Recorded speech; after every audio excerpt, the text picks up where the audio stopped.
Alrighty then, ladies and gentlemen, welcome back to another HD broadcast, and today we are going to be looking at a Protoss versus Protoss battle, and I don't think I've casted that many Protoss versus Protoss before, if any at all. I think maybe in my entire career I've done 3 or 4, but definitely not more than 5.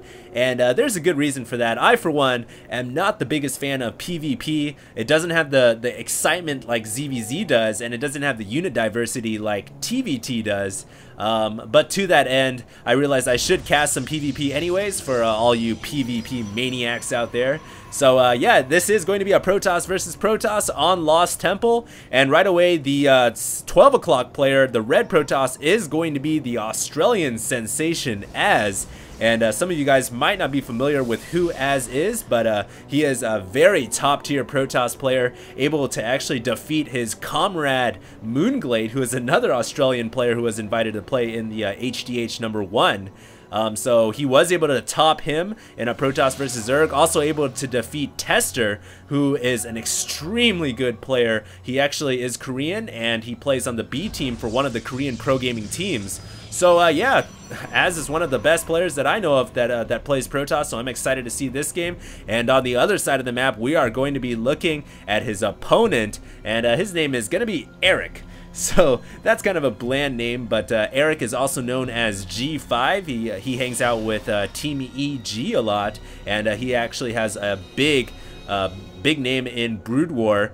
Played a lot of Brood War, but doesn't play too much Starcraft 2. But anyways, it is going to be PvP, and this was recorded right before the beta phase 2 went down. So it is an extremely recent game. Both probes kind of crossing up right there at the 3 o'clock as they are scouting across the map. But I just wanted to say I'm extremely excited about the announcements that we have been making so far. As you guys know, the game station has just been announced on all of the channels that are part of this network. And some of you guys might be concerned, where is this content going to go now? Well, as you guys can see, the content for all the channels are still going to go on the channels. As you guys can see, I'm still going to upload to youtube.com/HDStarcraft. The gaming station, or the game station, is basically just going to be used to showcase highlight reels and the Pimpus plays, and basically be the news anchor for the entire esports scene around all video gaming in general on YouTube.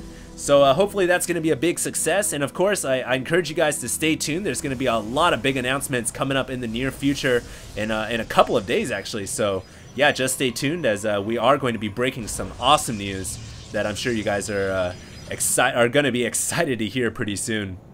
Oh, and of course Starcraft 2 is going to be coming out in a couple of days here, in maybe 4, I think. And so that's a big announcement. Hopefully you guys have your pants on and your belts on tightly. Don't want your pants to drop in the store, but yeah, Starcraft 2 coming out soon.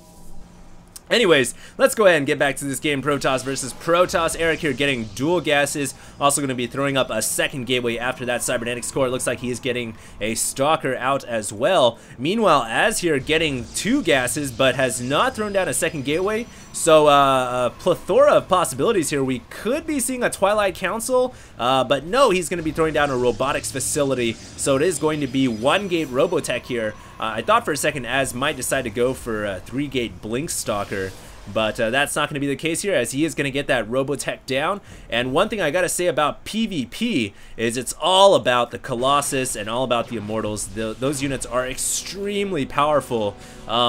Blink Stalkers are pretty good as well, if you can catch a surprise on your opponent, but this map, it can be somewhat difficult to do it on because of the map distances between these 2 spawn positions.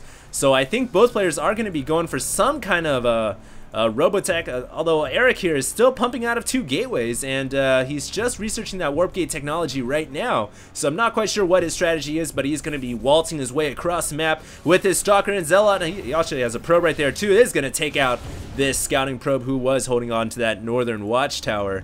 Meanwhile, Az here, let's see what he's up to. Going to be throwing down a second gateway, and it's going to straight away pump out that observer to help him get vision of the Protoss base to see exactly what is going on. Let's take a look at the income tab. 30 harvesters to 32, pretty much dead even at this point in the game. Nothing too exciting right there. On the APM tab, both players about 100 APM ish. Typical Protoss player. No, I'm just kidding. Protoss players, you guys all know that I love you too. So there we go. Az is going to be throwing down the robotics bay, which is going to allow him to get those Colossus out. So he's going to be playing one base Colossus here. Right away going to get those powerful units out.